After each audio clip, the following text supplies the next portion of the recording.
A Course in Miracles, Chapter 8, Section 9, Healing as Corrected Perception.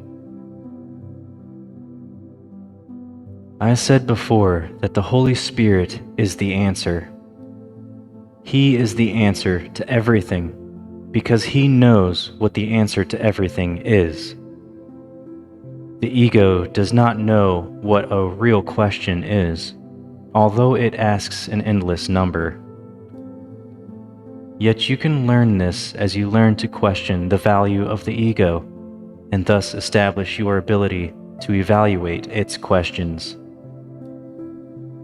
When the ego tempts you to sickness, do not ask the Holy Spirit to heal the body, for this would merely be to accept the ego's belief that the body is the proper aim of healing. Ask, rather, that the Holy Spirit teach you the right perception of the body, for perception alone can be distorted. Only perception can be sick, because only perception can be wrong.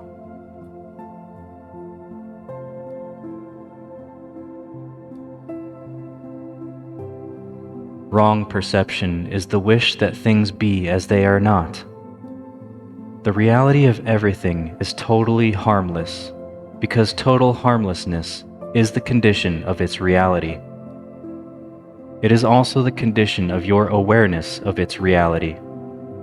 You do not have to seek reality. It will seek you and find you when you meet its conditions. Its conditions are part of what it is, and this part only is up to you. The rest is of itself. You need do so little because your little part is so powerful that it will bring the whole to you. Accept, then, your little part, and let the whole be yours.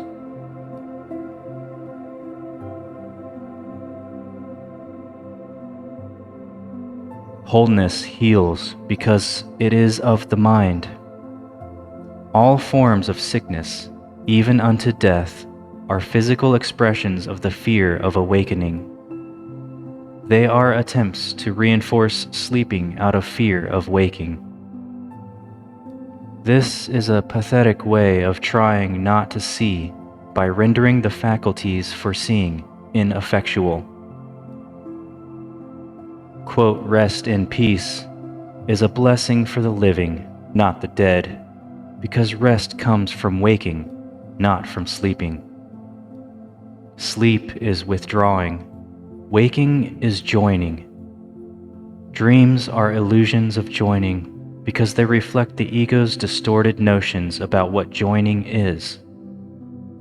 Yet the Holy Spirit, too, has use for sleep and can use dreams on behalf of waking if you will let Him.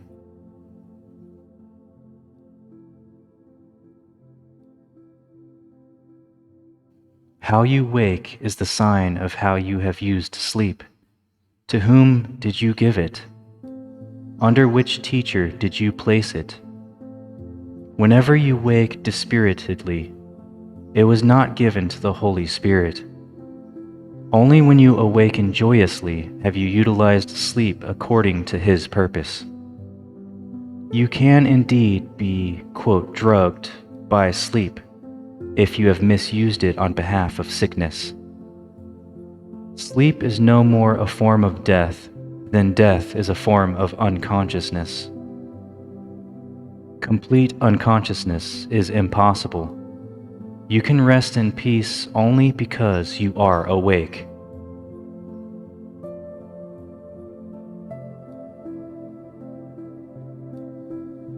Healing is release from the fear of waking and the substitution of the decision to wake. The decision to wake is the reflection of the will to love, since all healing involves replacing fear with love.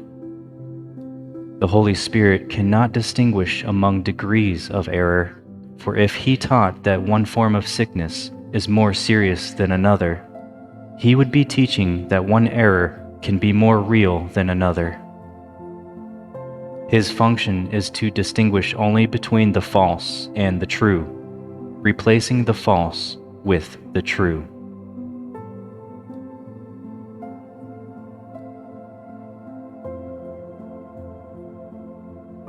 The ego, which always wants to weaken the mind, tries to separate it from the body in an attempt to destroy it. Yet the ego actually believes that it is protecting it. This is because the ego believes that mind is dangerous, and that to make mindless is to heal. But to make mindless is impossible, since it would mean to make nothing out of what God created.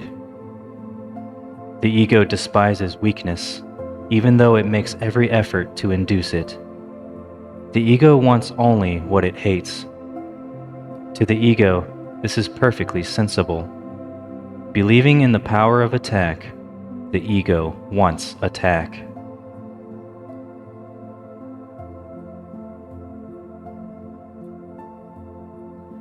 The Bible enjoins you to be perfect, to heal all errors, to take no thought of the body as separate, and to accomplish all things in my name. This is not my name alone, for ours is a shared identification. The name of God's Son is one, and you are enjoined to do the works of love because we share this oneness. Our minds are whole because they are one. If you are sick, you are withdrawing from me. Yet you cannot withdraw from me alone. You can only withdraw from yourself and me.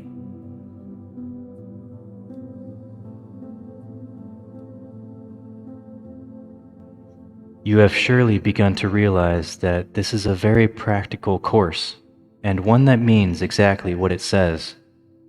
I would not ask you to do things you cannot do, and it is impossible that I could do things you cannot do.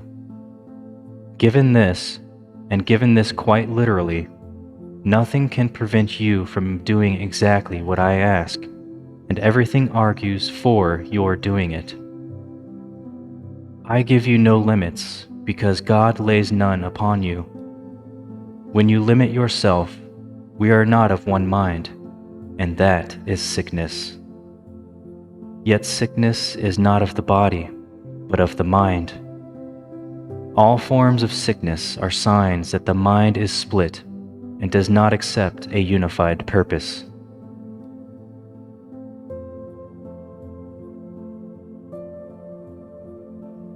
The unification of purpose, then, is the Holy Spirit's only way of healing. This is because it is the only level at which healing means anything. The re-establishing of meaning in a chaotic thought system is the way to heal it. Your task is only to meet the conditions for meaning, since meaning itself is of God. Yet your return to meaning is essential to His, because your meaning is part of His. Your healing, then, is part of His health, since it is part of His wholeness. He cannot lose this, but you can not know it. Yet it is still His will for you, and His will must stand forever and in all things.